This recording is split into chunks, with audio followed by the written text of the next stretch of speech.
Hi, Don. Welcome to the Banyan Tire Tracks podcast. How are you today? I'm good, April. How are you? I'm doing great. Thank you. Welcome back. This isn't your first time on the show, right? It is not. I've been on at least once before. So, yeah, it's Awesome. been a while, though. Awesome. Well, it is my first time here on a podcast, so I'm happy to join you here. And we'll just get started with a little bit about you for anybody who might not have seen a previous podcast. Great. Well, I appreciate that. And thanks for having me on again. So my name is Dawn Favier. I am currently the president of Triumph Intelligence, was previously the CEO of Green Screens AI. For those of you that are not aware, Triumph acquired Green Screens in May of 2025 to really form the intelligence segment of the Triumph business, along with Isometric Technologies, who they also acquired in December, just a year ago, I think this week.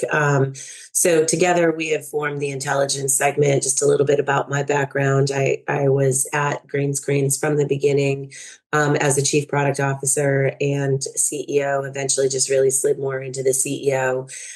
Prior to that, I spent 20 years working in the TMS space, mostly in product strategy, product management, go-to-market strategy, and started my career as a shipper. So worked in the inbound transportation department at two major retailers located in the Northeast and migrated over to technology after about 9 years of working as a shipper.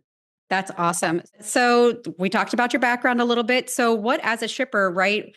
Where have we moved from to, did the shipment deliver? How important was that to you as the shipper? What does that look like these days? Yeah, well, it's changed a lot. I mean, look, I'm going to date myself here, but when I first started moving freight back in the early 90s, we literally had maps with map tags and sticky notes, and we were doing inbound freight to our distribution centers. So our vendors and our suppliers would call in, or we had a routing guide. But once it was over 5,000 pounds or 750 cube, they would have to call in, and we would manually try to build multi-stop loads, right? That was kind of how we were incentivized as load planners. So, but we were writing things down on sticky notes, and we had sticky notes all over our credenzas and map tags. And so we've certainly come a long way. I think, we implemented our first TMS, I want to say roughly 1994, something like Wow. that. Um, and we were kind of leading edge on that. But I will say, even the TMS technology that's available today as compared to what was available in the early and mid 90s is light years different. Everything was manual, right? If we wanted to run distance, we had PC Miler and we would have to do that. And all of the track and trace was manual, right? Or there was EDI, right? We'd get Yeah. EDI Yep. 214s, hmm but it was still a lot of phone calls, right? Calling the carrier, calling the dispatcher. Did you pick up? Where are you? What's your ETA? So, yeah, it's amazing how far we've come. Yeah. And it's so funny you say that, right? Going back to 94, but I think even right in today's industry, even in the last 5 to 6 years, just how the freight industry has evolved. So going from really that historical reporting into predictive AI and predictive intelligence. So that's really kicked up within the last couple of years. And can you talk about how that's made a change in the industry in the last 5 to 6 years? Yeah, really quite a bit, right? The predictive AI, and of course, that's what we do at Triumph Intelligence, and we're really focused around kind of transforming freight pricing, right? So we're looking at this from a pricing perspective, and really transforming that from being more reactive to more predictive, using AI and AI-driven pattern recognition. And the goal of that is really to identify trends and anomalies in the data, and to serve up some really actionable insights, coming from this massive fragmented data set, right? Which is helping to improve rate accuracy and decision making for predominantly freight brokers and also shippers today.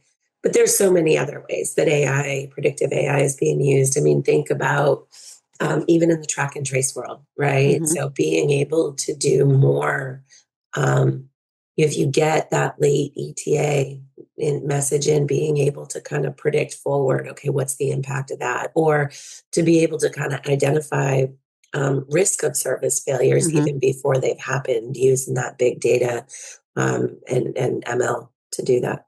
So how do you feel the industry's understanding and, how do you get people comfortable with that type of data and everything that you're reporting on today?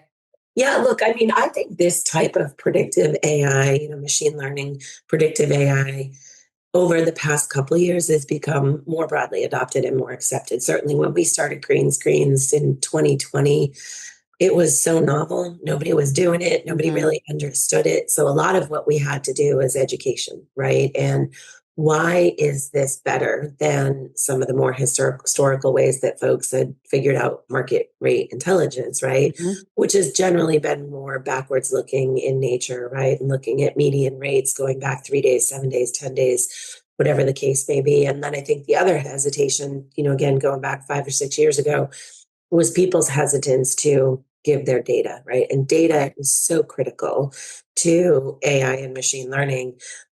So that was also something that was really difficult to overcome. Now, there's no shortage of AI applications today. There's a huge proliferation. We're clearly in an AI bubble. But I think, what I'm speaking about is, machine learning and pattern recognition and things like that, which is very different than agentic AI and LLMs and Mm-hmm. everything that we're seeing kind of proliferating the market. I swear every week I hear about a new AI, agentic AI vendor, right? So Yeah. Yeah. So how do you then, redefine the predictive intelligence through that pattern recognition and stand out? At what point does a TMS, being a tracking tool, start behaving like a forecasting engine type? yeah, I mean, look, I think that, we talk about TMS of the past and kind of how it compares to what we have today. And I think the TMS of the future really becomes more of an operating platform or an orchestration platform that is connected to some highly specialized apps, right? With predictive intelligence being one of those, right? And sure, maybe Mhm. some TMS vendors might create their own predictive apps, but I think it becomes less of core feature function and it's really more of a bolt on, right? Yeah. And that's kind of how we see the TMS of the future. But look, I mean, if you think about, taking this huge volume of data, so Triumph, right? Triumph touches about 65% of the truckload freight in North America through our payments network and our factoring business, right? So you're talking about verified audit quality data, right? And Hmm. it's 65% plus with the intelligence or formerly green screens connections to our customers' TMSs. So we're integrated with Banyan and Hmm. 12 other TMSs. So we're not only getting that after the fact verified audit quality data, but we're also getting every time a load is booked in real time, that is flowing to our engine, right? So we're continually retraining and retraining. And if you think about, let's talk about pattern recognition. In the Hmm. human brain, pattern recognition allows us to relate what we're seeing in real time Hmm. to memories we have of what has happened, right? And essentially, AI and ML are really just trying to replicate that, right? So the pattern recognition is, certainly training off of all of that historical data, but it examines new data, compares it to the existing data or its memories, right? That is its memories, and learns from the data and can easily identify known patterns. But I think more importantly, it's able to recognize new patterns in previously unseen data very, very quickly that it might take a human hours or days or even longer, right, to be able to. But also able to identify patterns that don't conform to known norms, right? Within, again, its memories, which is the data that lives in there. So, I mean, look, there's a very stepwise process in how to do AI and ML. And the first step is gathering the data. And for us, that's that load data, whether it's the booking data or after the fact, the paid transactions, with API and SFTP and any number of ways of connecting that data. But then there's pre-processing, and it goes back to garbage in, garbage out, right? So Hmm. to have a really good algorithm, ML algorithm, and you really need to cleanse and eliminate the noise and the outliers, right? So we have a process that goes through that. When we onboard a new customer, we often flag about 35% of their data as potentially dirty. Wow. And then we'll work with the customer to resolve that, right? To minimize it. But the key is protecting the algorithm from noise and outliers, right?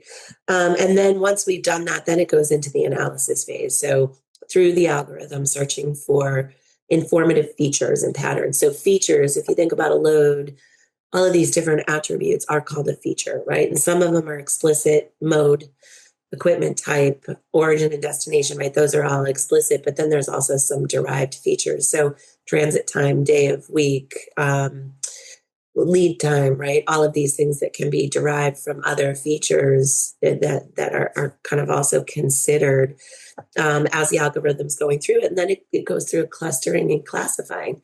So it looks at this massive mountain of data, and we'll start clustering and classifying data based on those individual features. And we look at several dozen, I think 4 or 5 dozen different features of the load that we will look at as we're doing that.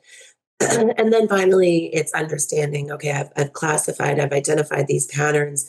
What are the patterns telling us about the problem that we're trying to solve, which in our case is for cost? And then making that prediction, right, based on all of that kind of iteration. That is a lot of great information. Something that you said earlier made me think of, I always joke with my clients, especially now in the AI world and these agents and things.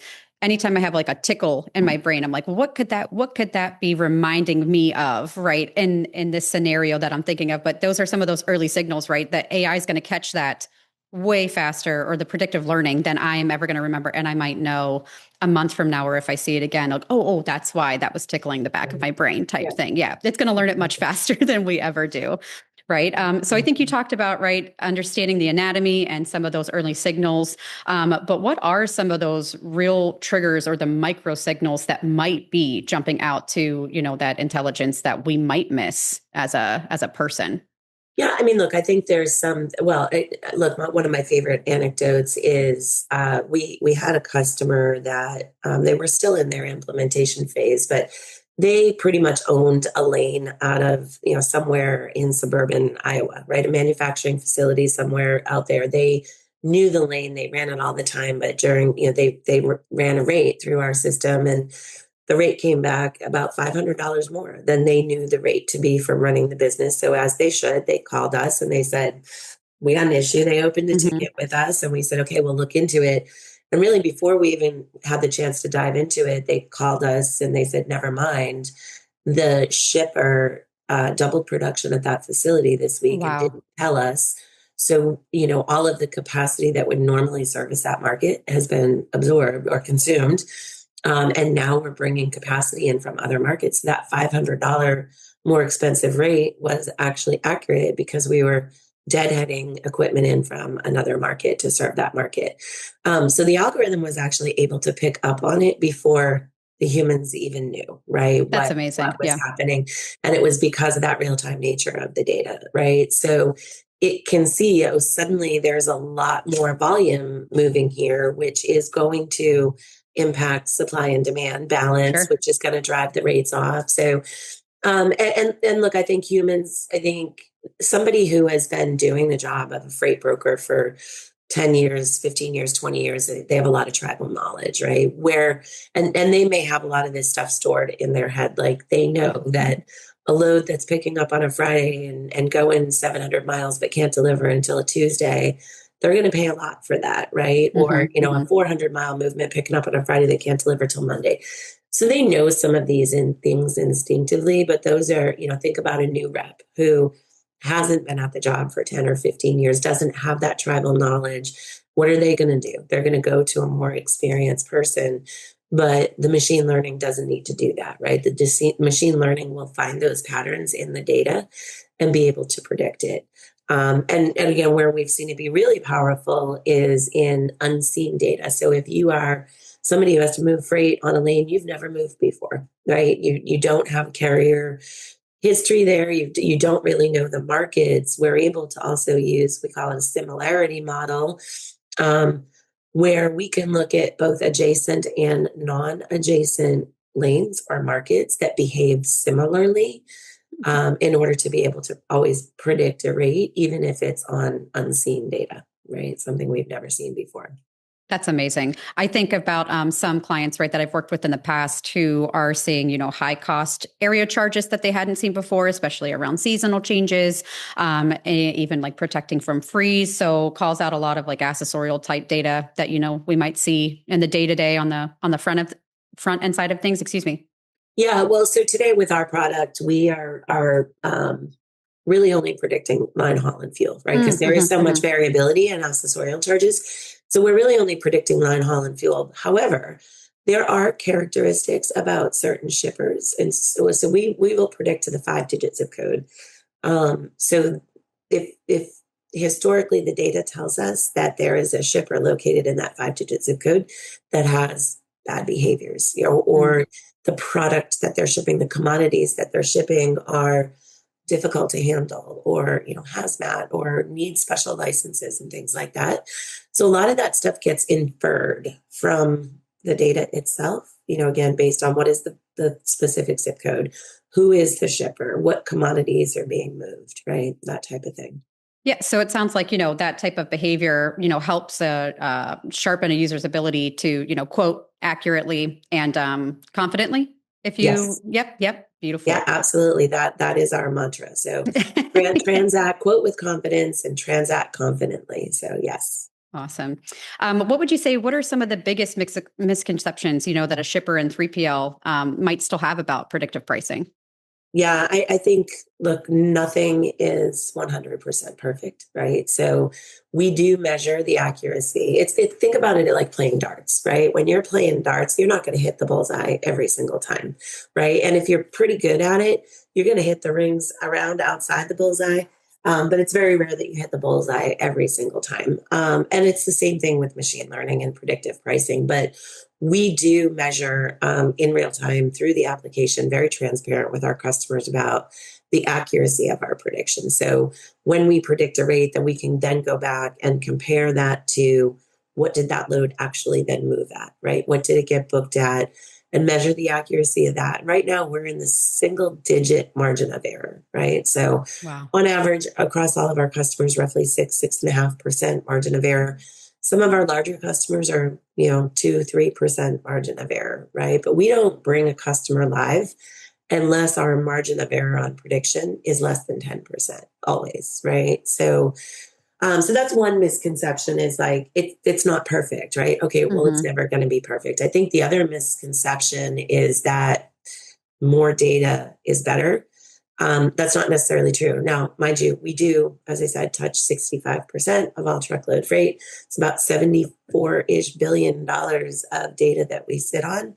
But it's less about the size of the data. It's kind of more of a vanity metric. But what are you doing with the data, and what is the technology that you're applying to it, i.e., machine learning and pattern recognition, and the way that you're training your models, and how you're protecting the models from being something that's called overfit, right? For the problem it's trying to solve.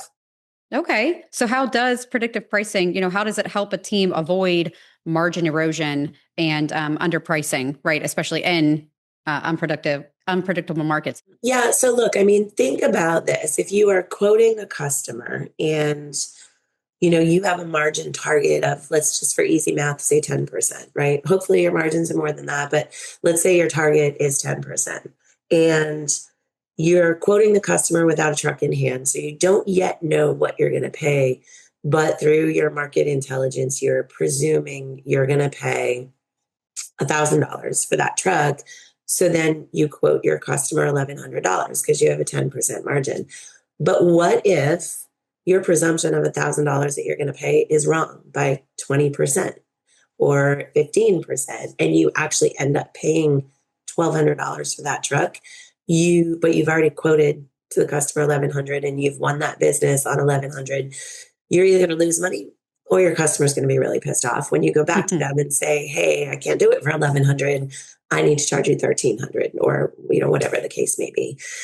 So we've actually been able to really tie that margin of error to margin, and what we've shown is for every 1.5% improvement in our margin of error, can lead to a 1% improvement in margin, right? The other thing that we've been able to show is we did a study of 730-ish users of our product. Based on the load data, we know who the person is that booked the load. And we also know what users are actually using our product and what users are not. What we were able to show is that the users that were using our product were seeing 13.7% improvement in margin over those Wow. that were not. So, I mean, that's the percentage improvement, right? The difference Sure. was about 2.4% margin, but it was like a 13%, 13.7% improvement. So, Yeah, absolutely. Absolutely. So it sounds like, right, these users are using multiple data streams, and even, predictive intelligence is going to do the same thing, right? So it's going to get more accurate or stronger when you blend those multiple data streams. So how does cross-referencing shipment behavior, market pricing, accessorial trends, tracking signals, how does that create a more reliable forecast for a user? yeah, I mean, again, if the closer you can get to reality, the more you're going to hit your margin realization is going to be better. Your spend analytics are going to be better because you're going to have a better idea of what you're going to pay. And even now, I mean, look, since about Thanksgiving, we have started. You've probably heard about it on the news. Tender rejections are going up, and rates, at least in certain regions, are starting to go up, and we're kind of watching how our algorithm is adapting to that. And were we under predicting for a little while? Yes, we were, right? Because it did take a little bit of time for the algorithm to adjust. But even though we were under predicting, it was only by like 1% or so, Mhm. right? And the market was shifting a lot more than that. So it just helps you get a lot more predictability into your business, right? And rather than really being caught behind on some of the market Mhm. volatility and the swings, or at the very least to be able to react to them more quickly when they do happen. Okay. Yeah. So that sounds, like a really recent moment where those dots are, exposing a problem, essentially, right? Connecting the dots in the learning, especially this time of year where prices are going up, retail, and things are going to change. Are there any other moments or, where opportunities are found in scenarios like that? Yeah, I mean, I think a lot of opportunities are found in scenarios like that. And look, if I go back to the history of the company, we started in 2020 and really brought the product to market in 21 when freight rates were astronomically high, historically high, and margins were historically high. And it was a great time for everybody. And at that point, it was really all about minimizing the volatility, maximizing or optimizing the buy rate, so what you're going to buy the freight at. But then the market shifted, right? We've now been in Mm. the longest freight recession that we've ever seen. But yet we didn't really have to change our product significantly.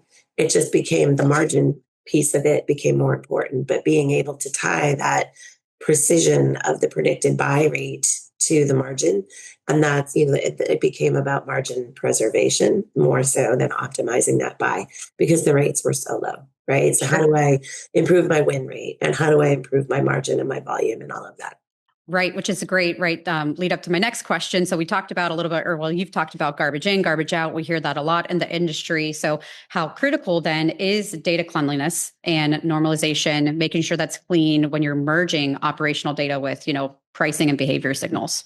Yeah, it's incredibly important. I mean, if you think about the fact is, take one lane and you've got, and I talked about, we're getting rid of the noise and the outliers, but if you've got, 100 loads that move on a lane, but the price spread between them is $1,000 and $1,400, it's a pretty big range, right? Hmm. And if you were to look at that on a scatter plot, maybe that $1,000 and that $1,400 is their outliers, right?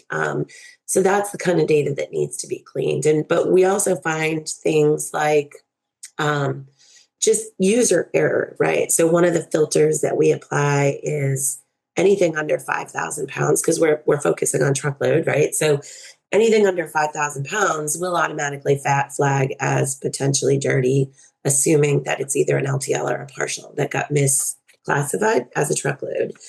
So those will be flagged and excluded from the algorithm because the thought being that whatever price is associated to them, that doesn't represent a valid truckload price. However, we do know, working with some of our customers, that a full truckload of empty plastic water bottles weighs about 3,500 pounds. So that would be, so then we're able to hone in on that and adjust those to say, okay, for this shipper or from this location, 3,500 pounds is valid, right? So we might lower that threshold to 2,000 or whatever the case may be. Or looking at distances, right? If the distance, if we're seeing like with a multi-stop, if we see a lot of circuitous miles or something like that, those are examples of things. Or, um, sometimes the 6 o'clock Friday night, a carrier fell off a load. It's a really important shipper and you got to move the load at any cost, right? So you're going to pay a Mhm. premium. Those are the types of things that we're looking to identify and isolate and protect the algorithm from. So how do you design those systems, and how do those alerts get delivered to a user without, overwhelming them or creating any type of fatigue? Yeah, so the alerts themselves don't actually go to the end user. It's just the system is self-correcting, right? So it will flag that data, mark it as invalid, but not throw it away and hold on to it. And it does have the opportunity to self-correct, right? So as particularly with the outliers from a price perspective, because it has its own separate algorithm that is based on standard deviation. So if we throw something out as an outlier because it's $1,400, which is beyond the standard deviation, but we suddenly start to see a trend of price Mm-hmm. getting closer to that 1,400, that's no longer an outlier, right? So that would be brought back in. And part of the goal, April, is to not overwhelm the user with, and these are things that a user would likely have to try to figure out on themselves, by Mm-hmm. themselves, looking at the data. So we don't want to overwhelm the user with these alerts. Now, I will tell you internally, our customer success team and our pricing analysts will be alerted if they see, if the system sees a major increase in the amount of data for a customer that's getting flagged as invalid, right? So then our pricing analyst team would be alerted to that. And we'll be able to go in and look and say, okay, what are the flags that are increasing that, weren't there a week ago? And then we can have a conversation with the customer to say, hey, what's going on in your business? We just noticed this with the data. So it's not a one and done thing. It's really a very iterative thing with keeping that data clean. And I always like to say to customers that, data cleanliness really starts with your standard operating procedures, right? Mm-hmm. Like you should have standard operating procedures designed around data cleanliness. And sadly, most TMSs aren't necessarily designed with data integrity in mind. They're designed with reducing clicks and keystrokes, which Sure. allows for a lot of, often allows for a lot of dirty data to get in the system.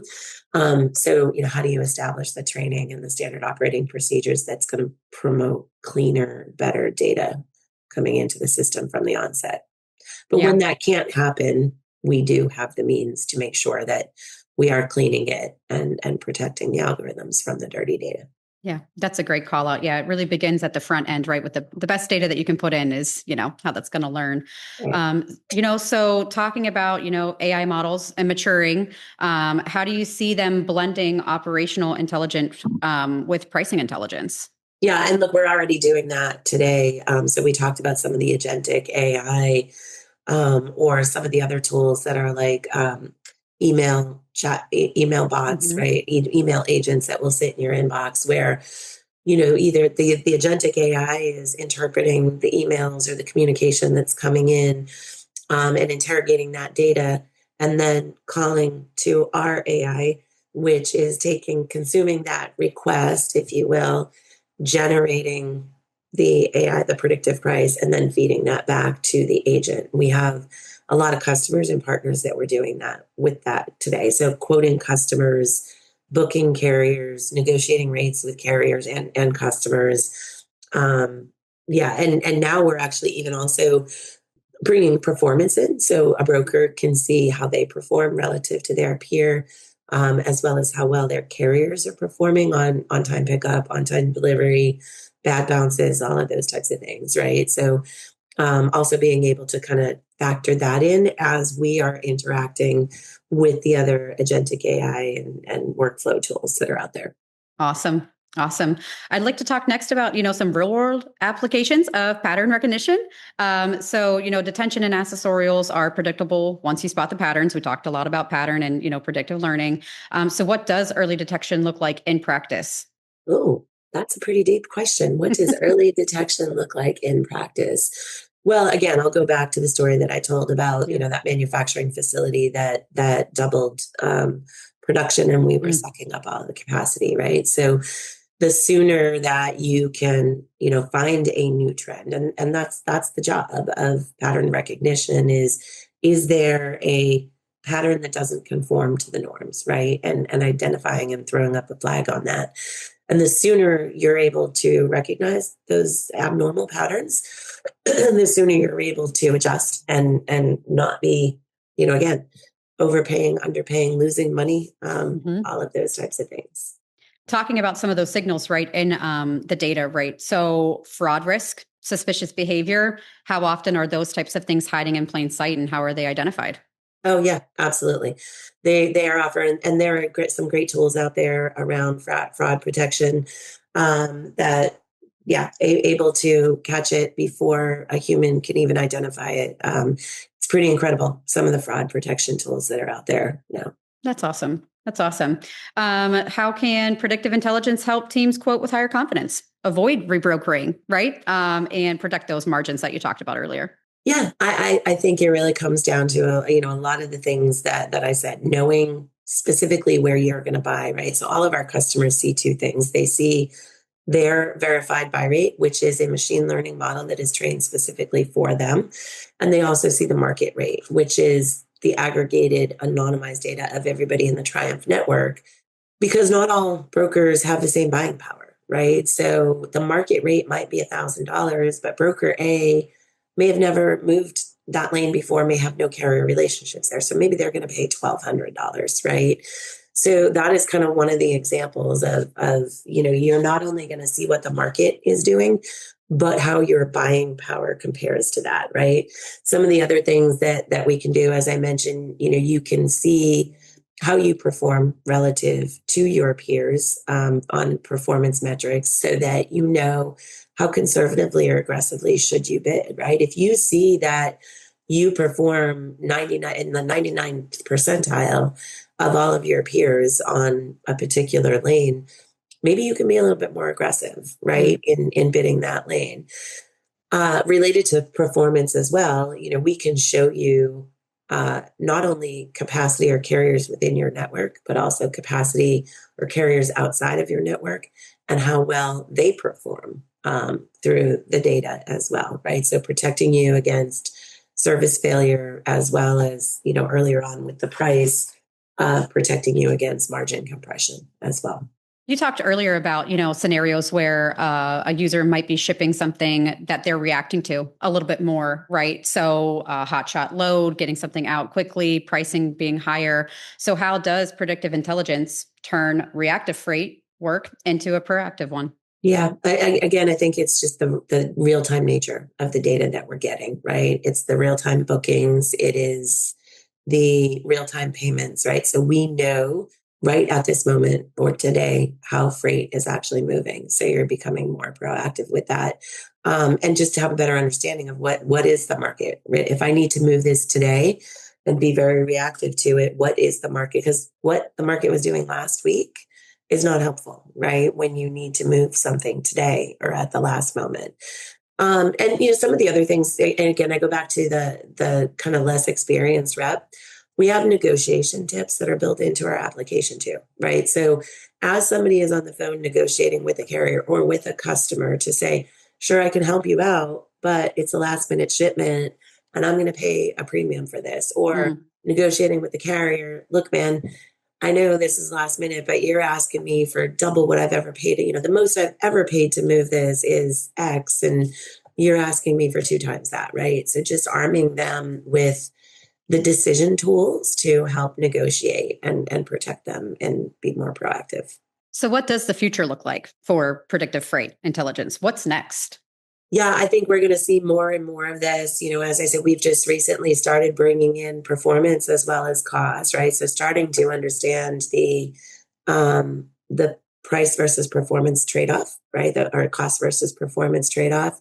Do you really pay a premium for better service or not, right? So starting to look at that more holistically, really looking to connect the entire value chain. So shippers, brokers, carriers, with more of this predictive freight pricing, right? To make the way that the industry buys and sells freight truly more dynamic and predictive than what we've been able to do in the past, because everything has really been more backwards looking, reactive to the markets instead of being able to look forward.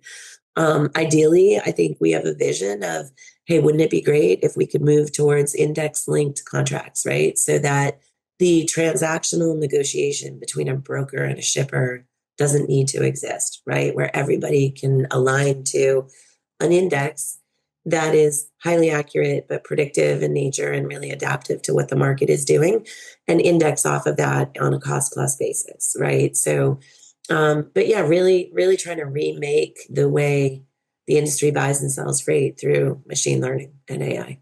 What do you think is going to be the biggest barrier to, that adoption in the industry? Trust, data sharing, operational changes, lack of awareness, all of the Uh, above? all of the above. It's funny you ask that question because usually, I get to moderate or speak on panels often, and one of the questions that I almost always ask on when it's on this topic is, what organizational changes do you think you need to make in order to, fully adopt dynamic pricing and AI? And it is a lot of those things, right? It's awareness, education, it's breaking bad habits or old habits, sorry, old habits. It's making sure that your people's their incentives are aligned with what your strategy is, right? Making sure that you have strong change management to drive the adoption and ongoing education and all. So it's all of those things. I think the reluctance to share data is diminishing, right? I think more and more companies are realizing that we're better together with the data, right? But as I said earlier, more data doesn't necessarily mean better outcomes. It just means more data. But I do think when you have more data or a large volume of data and you are applying technology like machine learning, it is a better outcome, right? And I think people are starting to realize, like even some of the very largest group brokers that may have $3 billion or more of their own data, but they only know what they know. So if they want to start doing business in places that they've never moved before, they don't have access to that data. And again, the pattern recognition and the similarity models of the ML engine helps to overcome that as well. That's fantastic. That's awesome. All good information. It makes me think back to last week. We had a company event where, we're talking about AI is not the future. It's here. It's now. We're all adapting to it, right? So widespread here, adopted already at Banyan. I just have a few more questions. So, what is one piece of advice that you would give to a shipper or a 3PL who is still relying on historical averages instead of predictive behavior? Yeah, I mean, look, I think start small, right? Would be so integrate predictive tools into some of your existing workflows, but start small, right? Be very focused at first. As an example, we had one customer that they were doing automated quoting using an incumbent tool. They were winning absolutely 0% of what they bid on, or they were losing 100% of what they bid on. But the approach that they took is they said, okay, I'm going to keep this isolated to the freight that I'm auto quoting to a subset of my shippers, right? And we're going to start there and prove success there. And I think that is key to adoption is, involving your champions, or so have some proving success or early wins. Involve your champions early, the people who are your power users, the people that folks look up to, that are going to be the loud voice to talk about the success of the project.